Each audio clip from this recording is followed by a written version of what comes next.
Tell me this is all you need.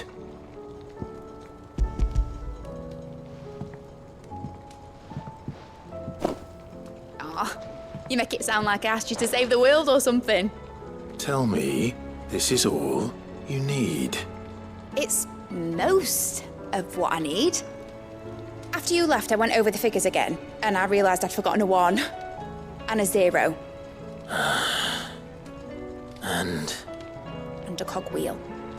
Just a tiny one. Though, that's the problem. Gears that small are a bastard to make, and I may have lost the one Blackthorn spent a fortnight toiling over. wait. The children. When they took apart your scales, there was a tiny brass gear. Now that I think about it, they didn't use it when we put the scales back together. The young'uns? But why would they... You know what? I don't want to know. I'll keep working on the model. You go and find that cog.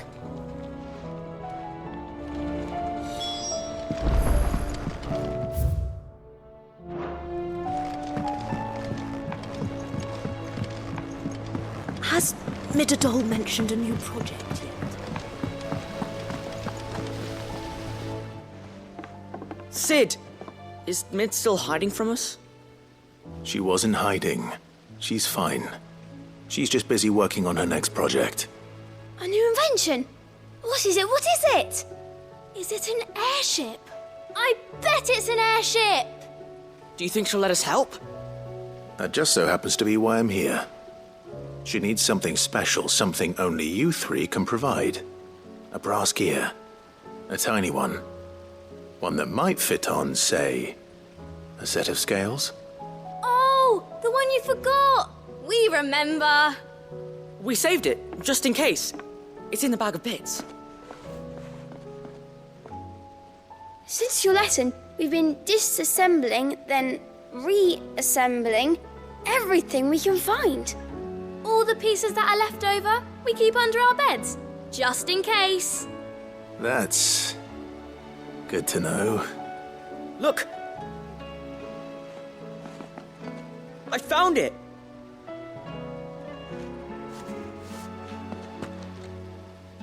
Is that all?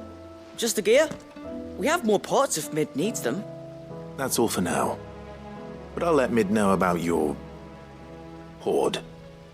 Just in case. Thanks, Sid.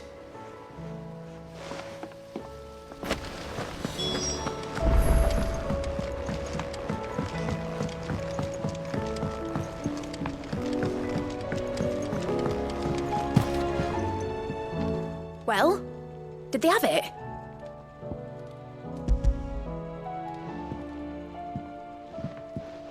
They did. And they kept it somewhere nice and safe. Will it work? Will it work? He's perfect! You're a genius, Clive. What exactly are you going to use it for? Only the most important job of all. The wings aren't going to move on their own. But with the right cog in the right place... Well, you just wait and see.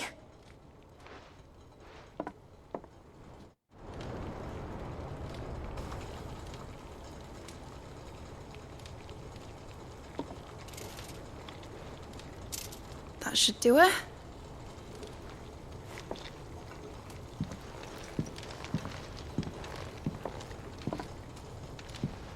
Here goes nothing.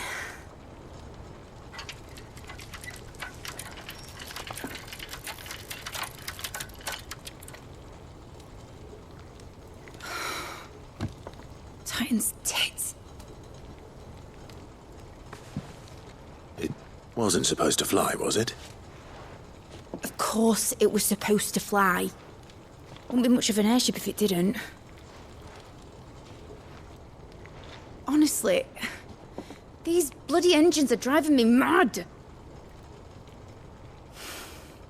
I was so sure this would be the day she soared. The mithril engine was made to make dreams come true. But maybe this is one dream the world's better off without. Show folk how to take flying. It won't be long till they're raining death down on each other. People will lose their homes.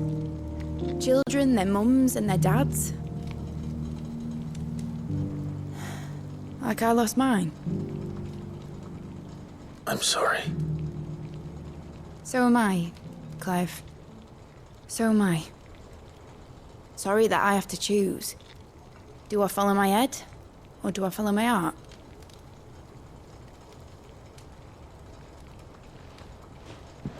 Good question.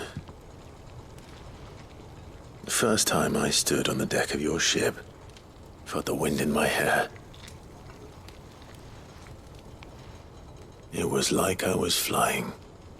But imagine how it would feel to actually do it. My dad always said there were two ways of living life. Chasing a dream or shuffling to your grave. And he were right. Right about a lot of things. Not that I like to admit it. People need dreams to chase. Especially in a world like this.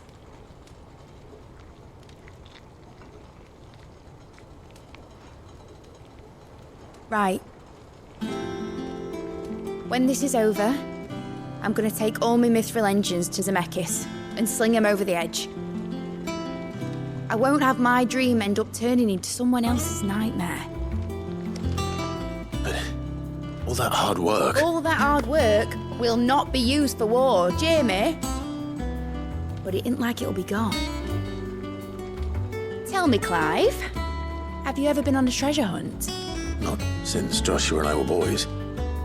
Why do you ask? Because I'm going to bury the engine schematics and leave behind a little riddle telling people where to find them.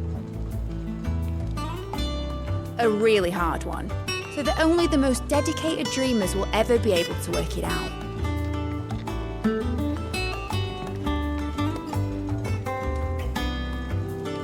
Ooh, I can picture it now. Some daft general squinting at the words with a gormless expression on his mug. Like that one, yeah. Right.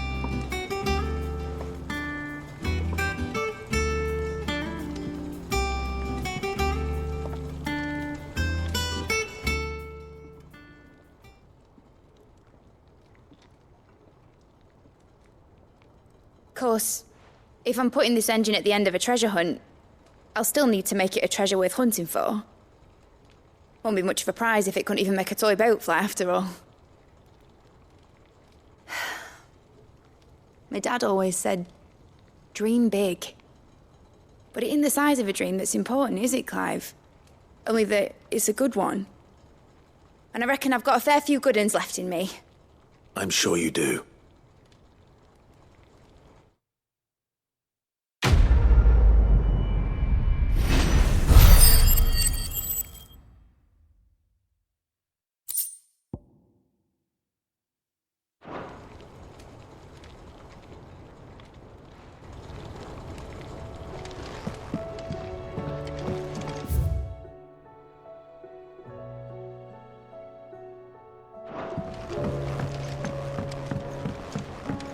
Has Midadol mentioned a new project yet?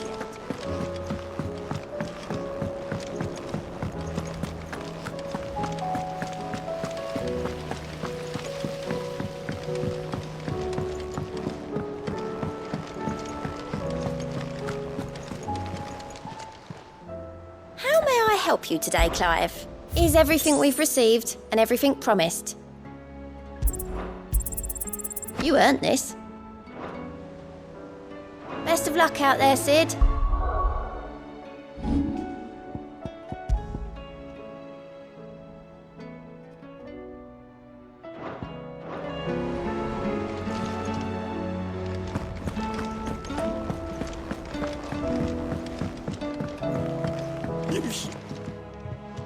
Welcome back, Sid.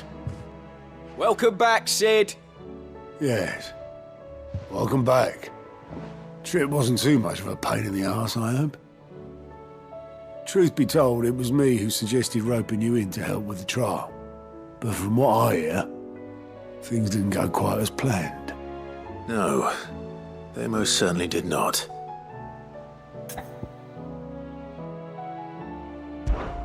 Ember lost his nerve in the face of a beast of prey, but he didn't lose heart. He pressed on, and he achieved his aim. And is that not what we ask of our scouts? Indeed it is. Thank you for your honest appraisal, Sid. The fact remains, however, that Ember will not always have a battle-hardened warrior on hand to pluck him from the jaws of peril. All I have gleaned from this trial is that without someone watching his back, Ember is little more than a liability. Wait, Sergeant. Ember still has much to learn, it's true. And this time he was found wanting. But I'd say he's due a second chance, nonetheless. After all, he did do as you asked. With a bit of hard work, any hand can be made to hold a blade, and any mind can conquer its fears. But a scout's nose is different. You've either got one, or you ain't. And by sniffing out that log, young Ember here has shown he has a conk and a half. Wouldn't do to waste it now, would it? Fine. One more chance. I'll do whatever you ask. I'll spend my days and nights in the pit if I have to. I'll show you. Just you wait. Daft as a brush, that one. But his heart's in the right place. Just like someone else we know. And if you ask me, we've been leaning on him for far too long. That time the Cursebreakers took some of the weight off his shoulders, I reckon. It couldn't hurt. Just don't tell Gav I said so, will you? I won't have him thinking he's been hard done by. Next thing you know, he'll be asking for a day off. Chance would be a fine thing. Back to work. Forgive me, Sid. This did not play out as I expected. Things really do these days. But that's why we need men like Ember more than ever. Men who can make the best out of a bad situation. Remember that. I will, Sid. Thank you.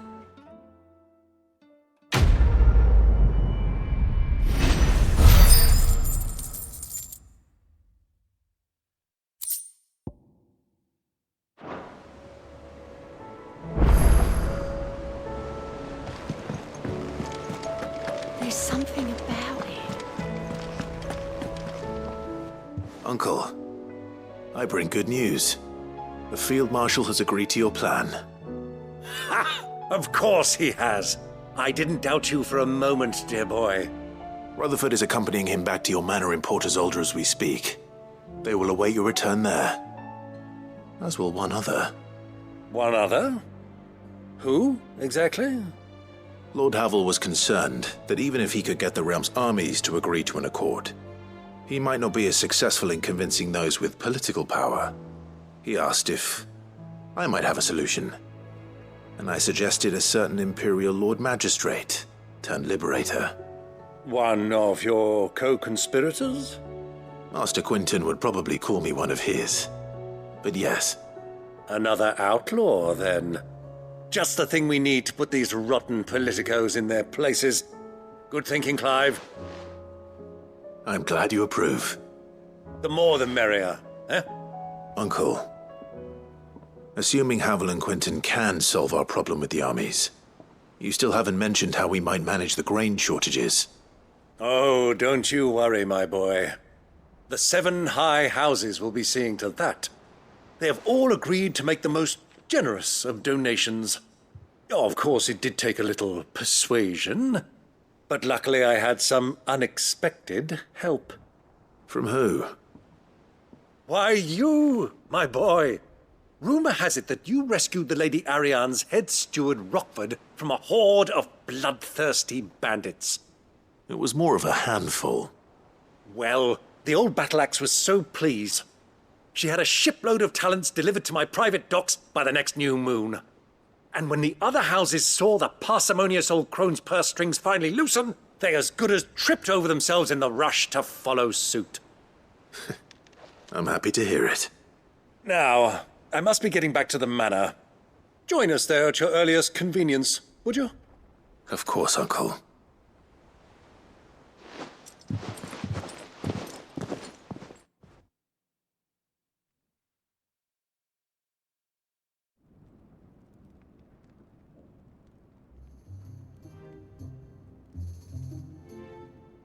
And how, pray tell, will we get that grain to the capital if the roads are still overrun with akashic?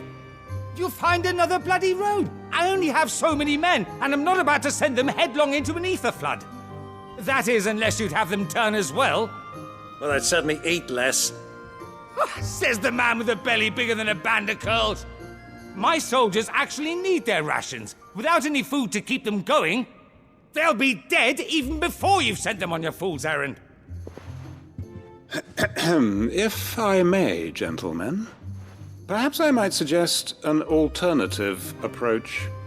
Though supply routes are indeed disrupted, there is no shortage of ships. Indeed, they bob away in every bay from here to Randalar, awaiting a safe haven. Allow them to make port and fill their bellies full of grain. And once those who crowd the cities are fed, ferry the displaced back to the countryside to work the fallow fields. But I'm sure that you wish to continue your discussion. Forgive the interruption. Two such firm friends as yourselves need no help from the likes of me. Rutherford spoke fondly of the great bond between you. Us? Friends? I can't stand the man! Clive, I'm beginning to question the quality of the company you keep. And what kind of company were you expecting him to keep? The man's a criminal! Criminal? How dare you? You are not fit to breathe the same air as this fine, upstanding young gentleman. Upstanding? He calls himself Sid the Bloody Outlaw! Once more onto the breach.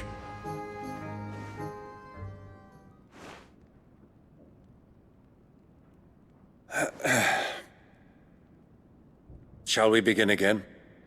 What we seek here is not to create a new nation, nor to claim the thrones of those that already exist. We wish simply to bring stability to the realm that mankind might weather the current storm. And to do that, we must convince those in power, the generals, the statesmen, the nobles, that our cause is just. There will be disagreements, yes, and I imagine some resistance, much resistance. But we cannot let that deter us. If we show them the path, show them that we walk it ourselves, then I am confident they will follow. The fate of the world lies in my nephew's hands, but the well-being of her people lies in ours. And we must not squander the chance that Clive has given us. Uncle Byron, aye. Now, with that settled, let's move on to the signing of the Accord. For what great moment in history hasn't been accompanied by a little ceremony?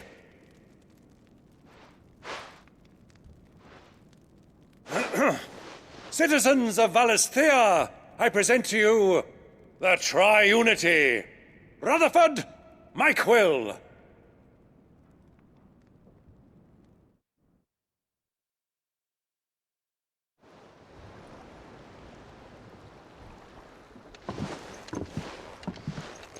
Well, my boy, the stage is set.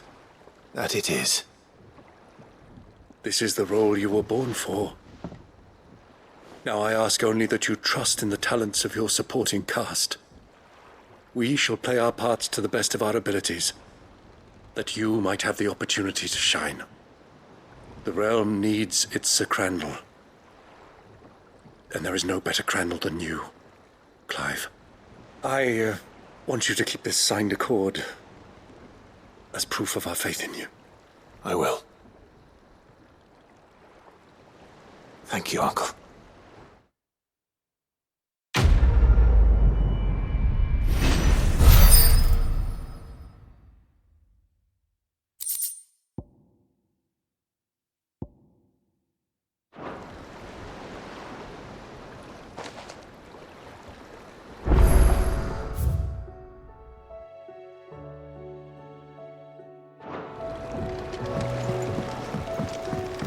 What do you think that thing is? And how the hell is Sid going to do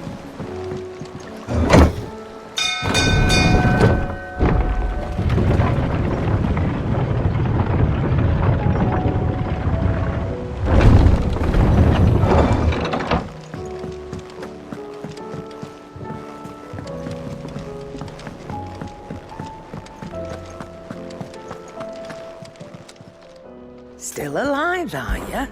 If you're gonna buy something, be quick about it.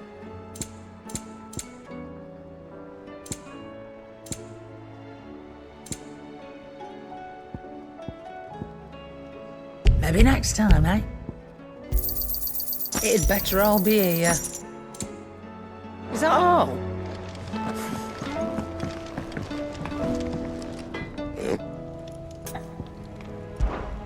What do you want?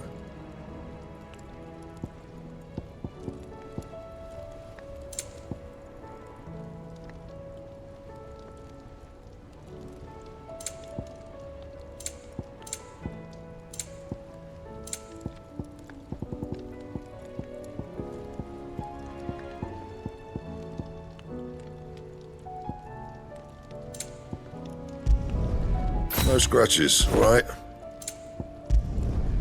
Not bad, if I do say so myself.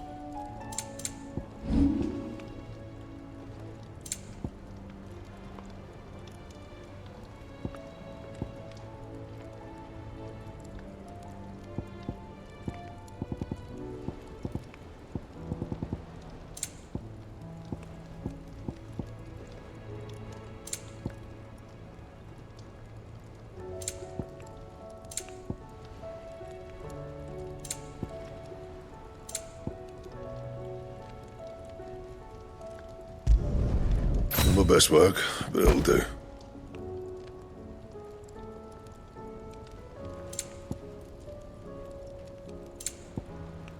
And? First the eyes, then the crystal.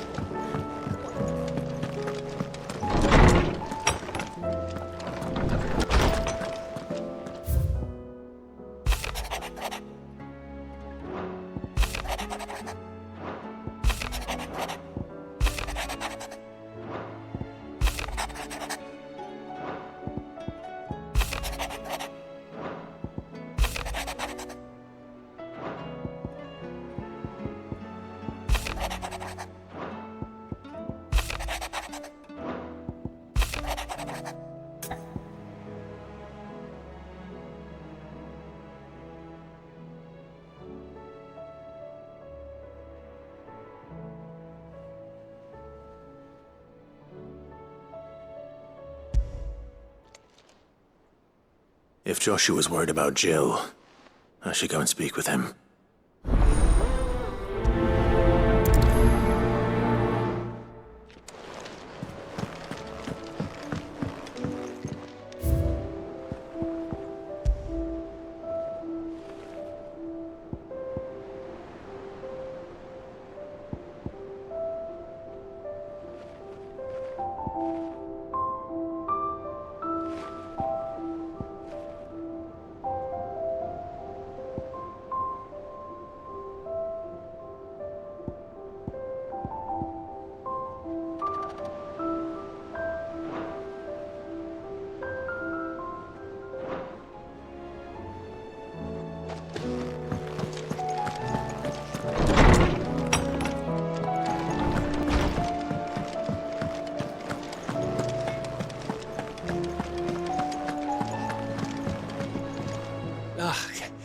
You alright? Something troubling you? No more than usual. It's just... Eda's baby will be coming soon, and I wanted to make something for it. I'm sure she'd like that. Back in the north, families would always make gifts when a bairn was on the way. Yeah, I'll let the little tykes know they were welcome in their new homes, like. So, what's the problem? Well, the problem is that Eda's due any day now, and I don't know if I'll be ready in time. Is there anything I can do to help? You know, there just might be. All right then. What exactly are we making? A good luck charm. But not just any good luck charm. Not just any. No. One made from the feather of a silver chocobo. There's nowt luckier in all the realm, or so we used to say back home anyway. Thing is, they're hard to come by. Had Otto and Karen check with their suppliers, but nothing. I try and track one down myself, only... Only the big day is fast approaching. And that's all you need, a feather. That or the bird whose horse it's attached to, aye. I was gonna start by asking around with travelling traders plying the northern borders. Well, there's no shortage of those passing through Martha's. I think I might make that my first port of call. I'll let you know if I find anything. You're a good friend, Clive. I won't forget this.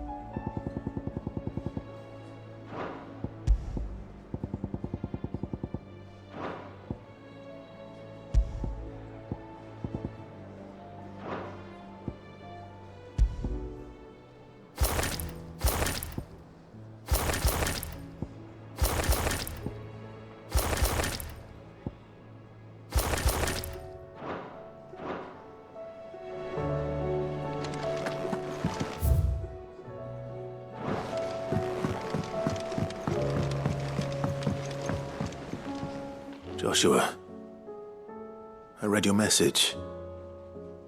And you're right. Jill is different.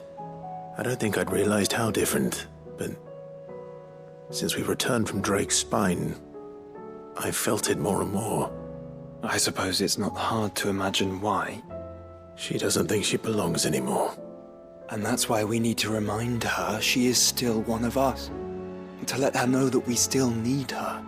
Now more than ever, that you still need her. But how to do that? When last we were truly close, we were but children. Of course. Do you remember the time we accompanied Father on his annual tour of the Duchy? And Jill and I broke from the procession to ride up Man's Hill. To see the snow daisies, I remember. It was the first time Father had allowed us to join him. And when he realized you were missing, he had the entire retinue down to the pot boys combing the countryside. In the rain. A thunderstorm forced us to take refuge in a grove of oaks before we'd even made it halfway there. It was the Lord Commander who finally found us, and needless to say, he was none too pleased. Then it seems you and Jill have unfinished business. What do you say? Man's Hill. It's not that far. Oh, true. Though I suspect it is also much changed. Little in southern Rosaria remains as it was when we were children. You're saying I should go and scout the area for bandits? I'm saying we should first go and see if there are actually still any snow daisies left. What would you do without me, Clive?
And how might I help the garrison today?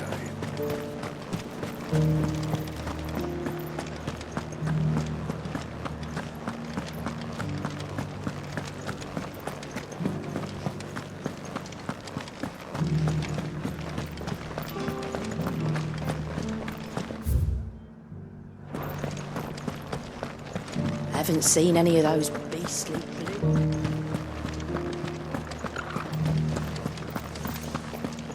Do be careful.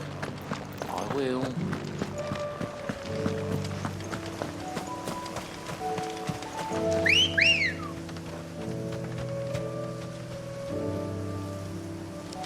Ready, go? Fly, Ambrosia.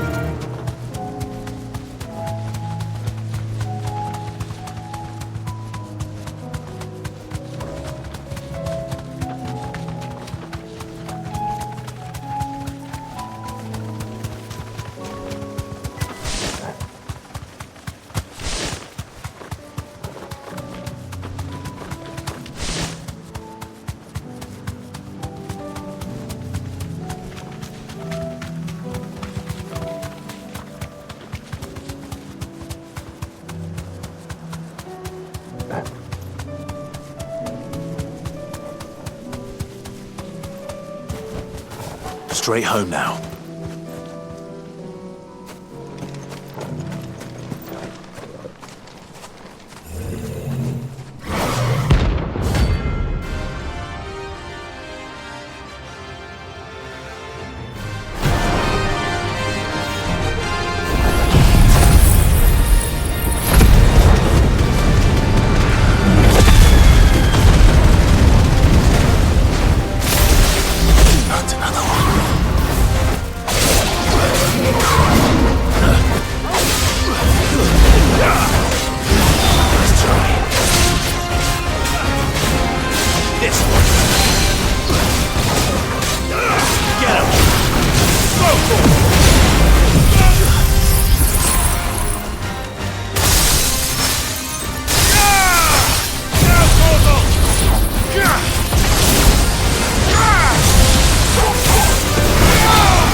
Trouble with your gear, or something falling, do you?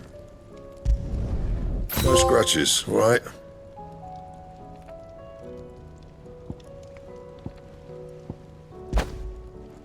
Anything else?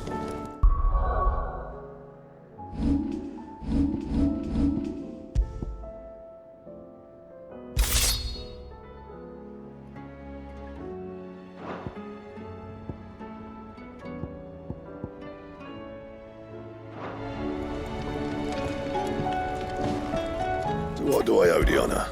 Not saying falling, do you?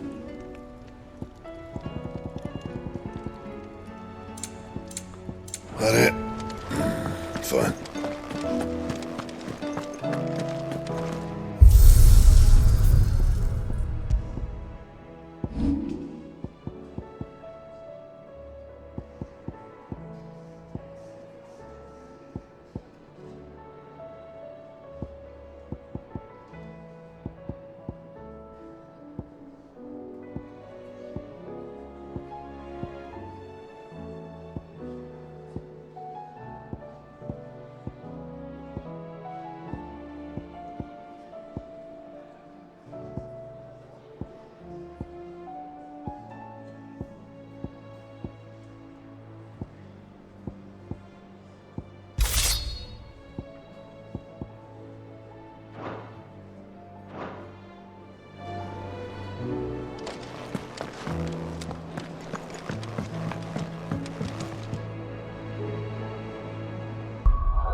To madness on your knees!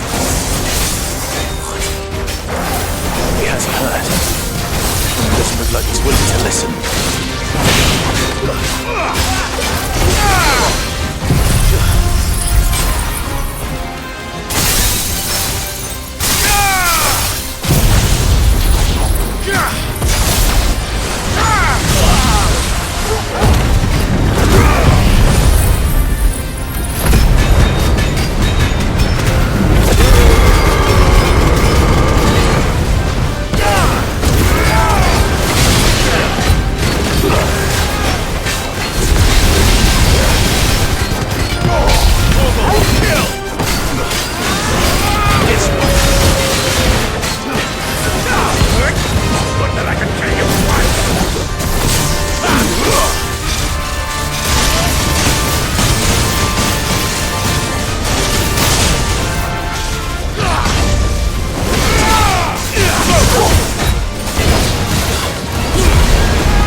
Damn it. Dion would have been glad to have you back at his side.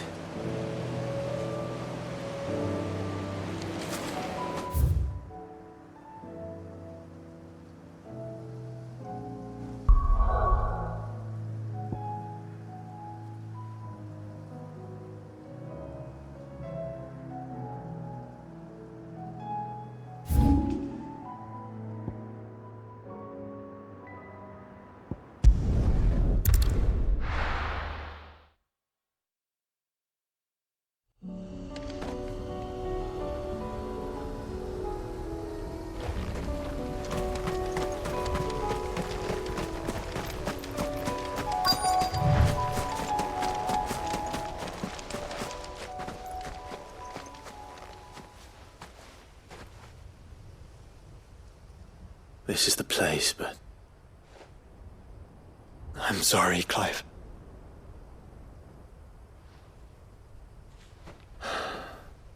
There's nowhere been spared. What do we do now? We keep looking. Man's Hill cannot be the only place where snow daisies grow. Perhaps, but... it's the only place I know of. Knew of. Then why not ask someone who might know of another?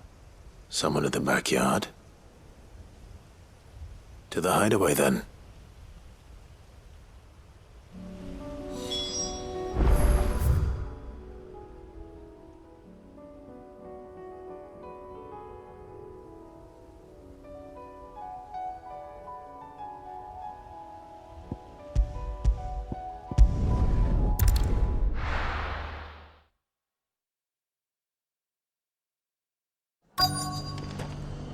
Let's hope one of the merchants here has what Gav needs.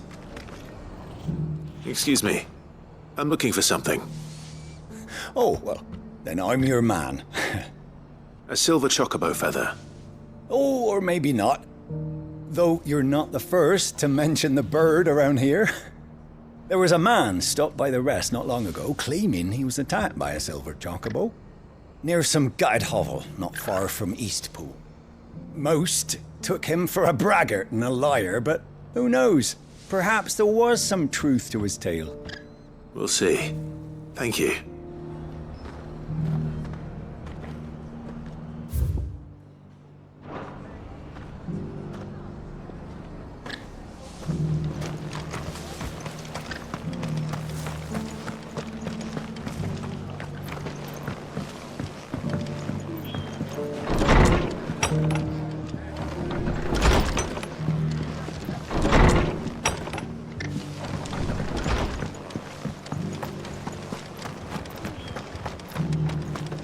Just because the heavens have gone to rack and ruin, you don't mean we have to. How do, traveller?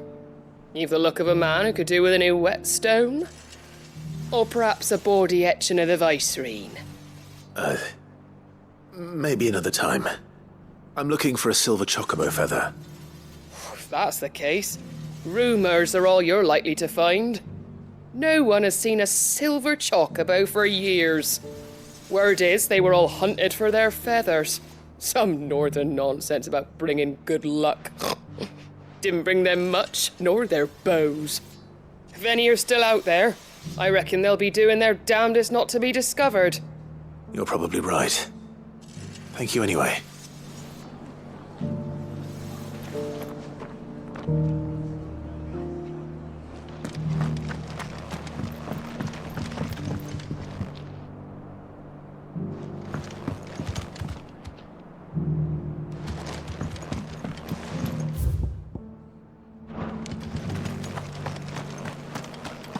I've got greens of all shapes and sizes.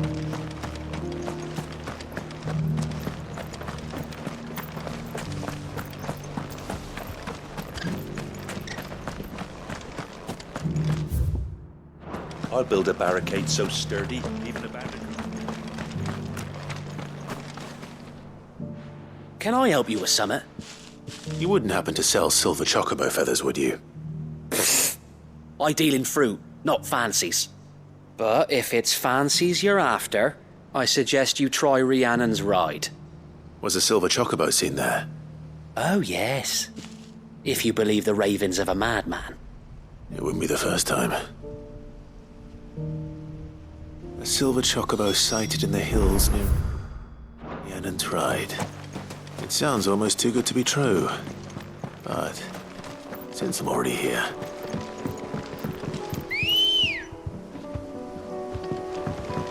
Let's go. Run like the wind. Can hardly make it.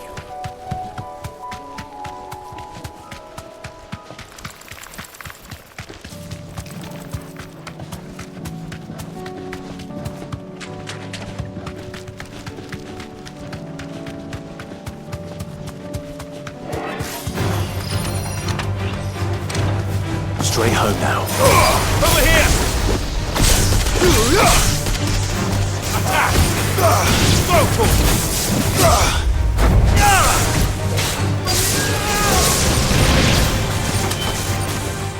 Attack! Vocal! Over here!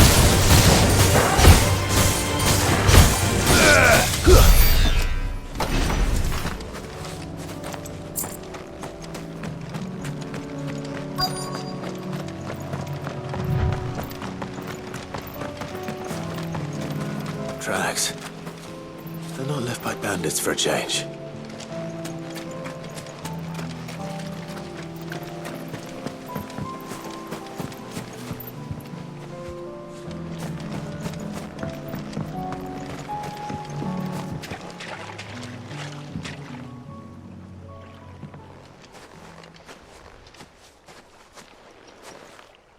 More tracks.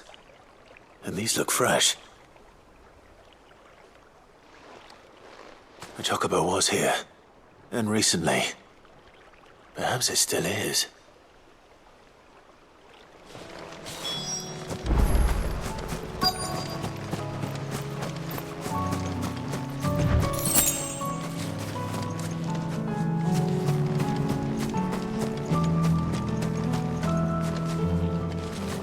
I don't hear anything. Well, I'll be damned.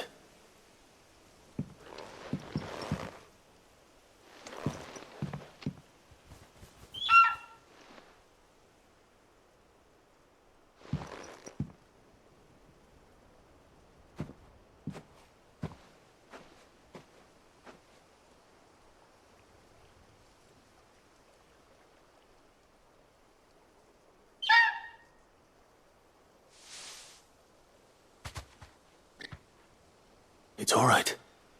I'm not going to hurt you. Just borrowing a feather for my friend.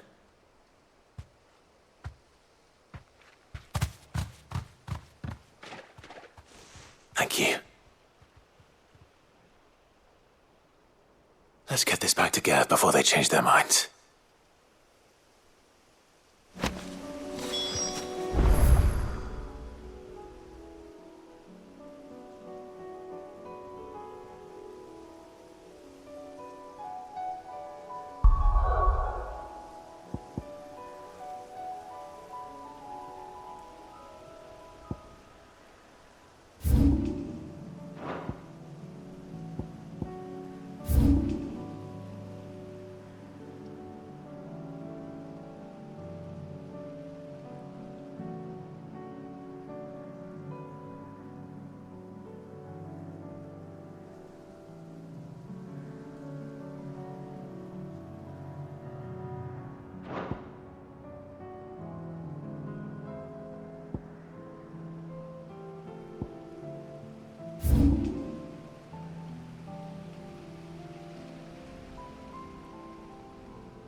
Ready, girl? Run like the wind.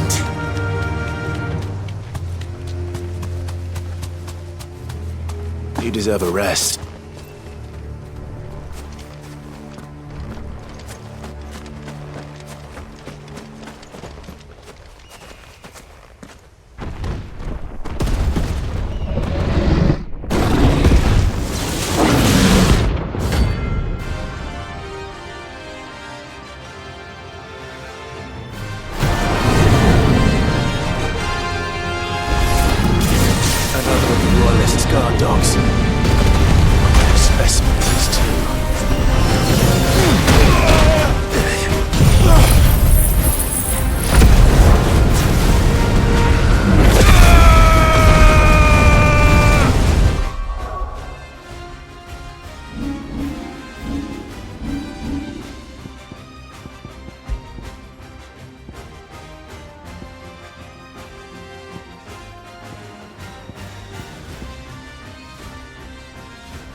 No match for you, eh, Torgal?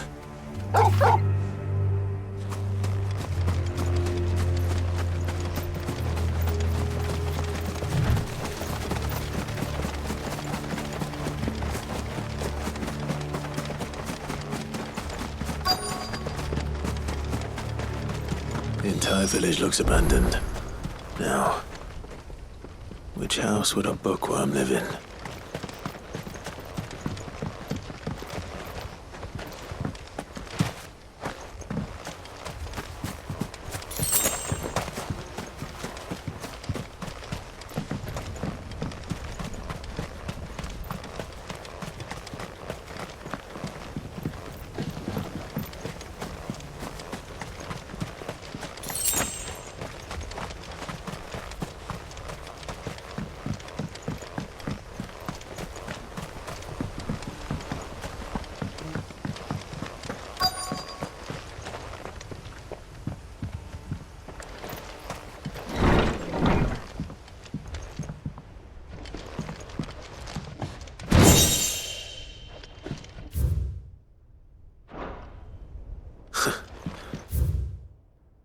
His interests were certainly varied.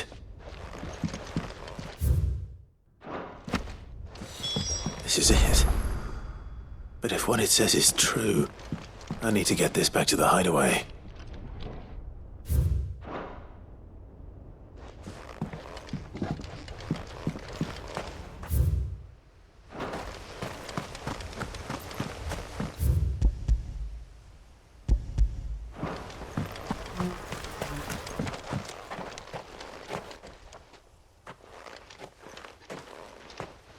Leaving so soon, stranger? We've been watching you. From a distance, so to speak. Subtle. I know who you are. Then we need not waste time on introductions. Hand me the book. Leave it in our care and return to your life. Your care? Do you mean to burn it or bury it? That is not my decision to make. But by one means or another, its contents shall be removed from the common record. Then I'll have to politely refuse. I won't let you erase our history. Then we find ourselves at an impasse. Very well. The book can just as easily be pried from your dead hand.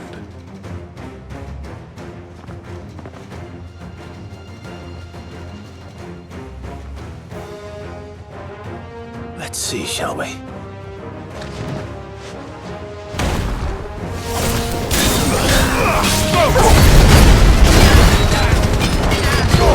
Pull your sword!